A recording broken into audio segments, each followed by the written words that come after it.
San Antonio Spurs versus New York Knicks Championship Finals 2026. Brother, ito ang muling pagpapakilala ngayon ng San Antonio Spurs magmula sumiklab ang era ni Tim Duncan. Subalit ngayon ay tila si Victor Wembanyama na ang bagong muka ng San Antonio Spurs.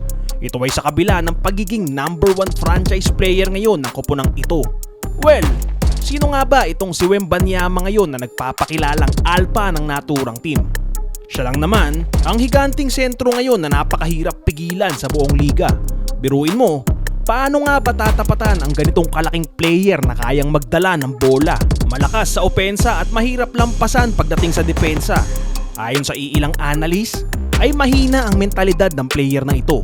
Subalit pinatunayan ito ni Wembanyama kung gaano katikas ang kanyang abilidad na kapag binamaliit at pinapahiya ay lalong lumalabas ang antas ng paglalaro nito kahit pa nasa edad 22 anyos pa lamang. Inaasahang mahihirapan naman ito sa New York Knicks dahil ibang-iba ang laro ni Karl Anthony Towns kesa sa sentrong player ng Oklahoma. Si Karl Anthony Towns kasi ay may tira sa labas, mabigat ang timbang at kayang brasuhin ang kapwa sentro in terms of strength kumpara kay Wembanyama.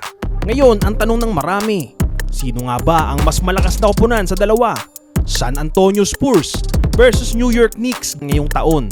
Muli, ating kilalanin kung sino ang tunay na alpha ng NBA ngayon pagdating sa ating match-up comparison.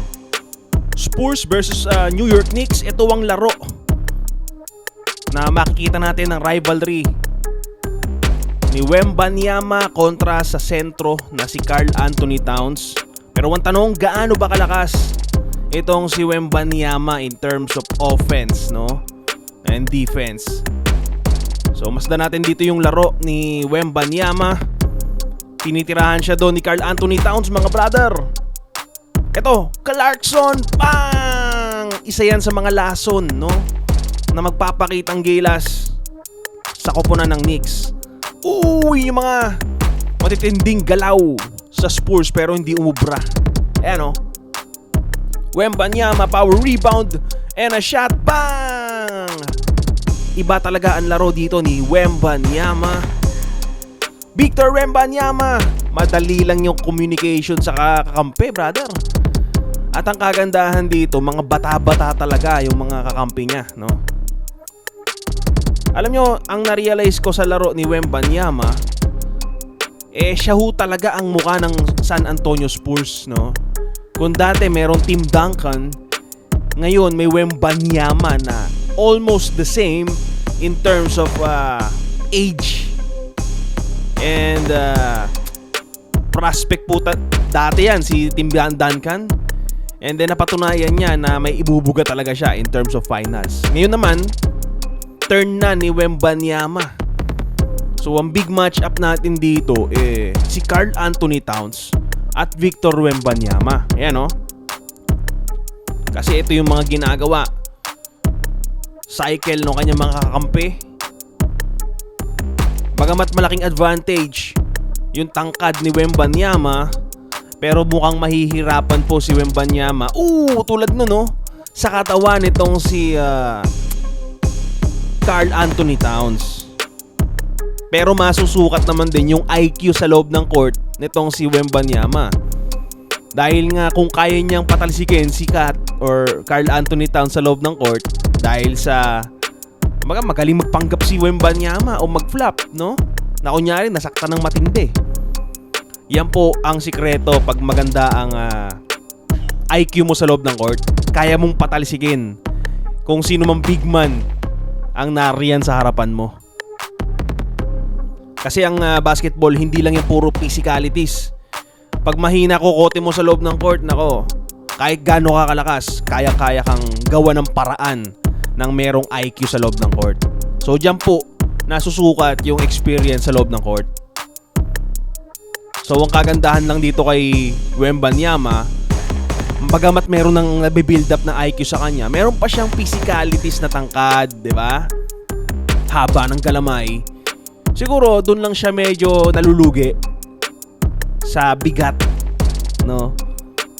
Pero brother, ang basketball kasi pag pag matangkad ka, Rare yan eh. Tulad nito, si Wembanyama. Oh! Rare yung tangkad ni Wembanyama. Ang problema lang sa kanya siguro nakikita ko yung mga backs out. Yan oh. Pero kung haba ng galamay, malaking advantage to. No? Kasi pag salpak ni Wembanyama sa taas, pag pinalpal pa siya, sigurado goaltending na. Diba? Gets nyo yung logic? So ngayon ang pinag-uusapan natin dito, siguro kung sino yung mas malakas yung fight mentality o game mentality, yun ang magwawagi sa game na ito. Lalong-lalo na ang kagandahan dito, malaking advantage ng Spurs, mga bata-bata yung mga kasama. While yung makakalaban nila na New York Knicks, experience na rin po yan, brother. No, Karl Anthony Towns, Jalen Bronson, Clarkson, yung mga yan, mga brother, experience na yan sa liga. Pero itong si Victor Wembanyama, bata-bata. Ang kagandahan, gutom sa panalo. Pero in terms of championship, kung makuha ni Wembanyama yung pagiging alpha championship title dito, malaking ano to, brother. Malaking bentahe to sa Spurs, no? Dahil matagal nila hahawakan itong si Wembanyama. Isipin mo, 22 years old, maglalaro. Ilang ano pa yan? Ilang taon pa yang mamamalagi sa San Antonio Spurs. Ang tanong lang, yung lagay niya physicality. Hindi ba prone sa injury yung laro ni Wembanyama?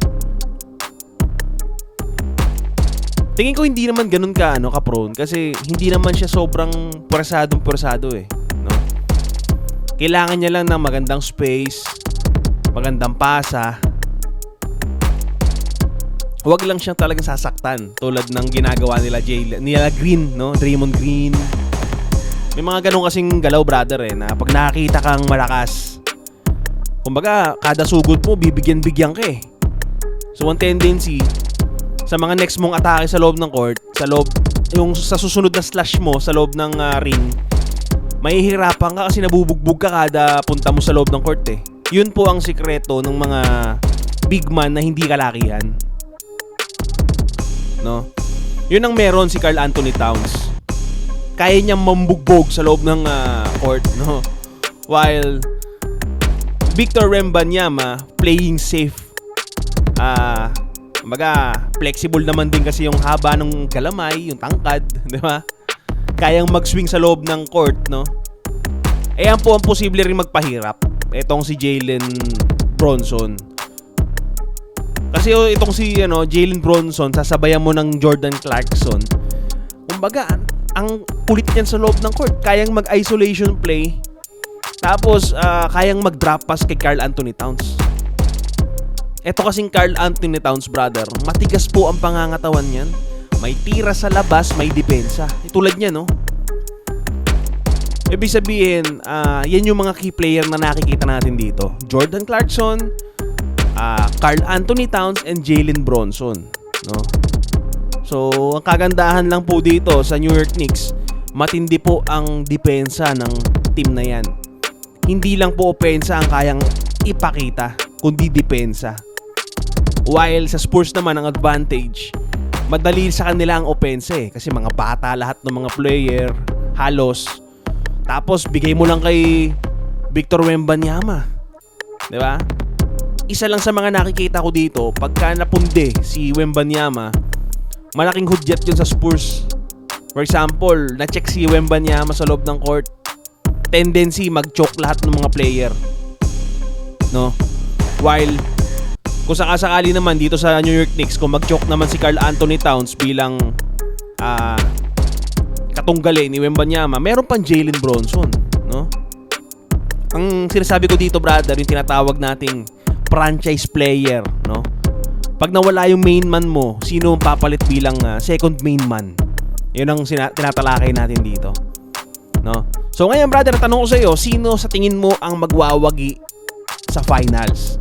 I-comment mo dyan, mag-comment ka, pindutin mo yung like button at mag-subscribe, follow ka sa page na to, video na to, channel na to, para updated ka sa ating mga analysis, no?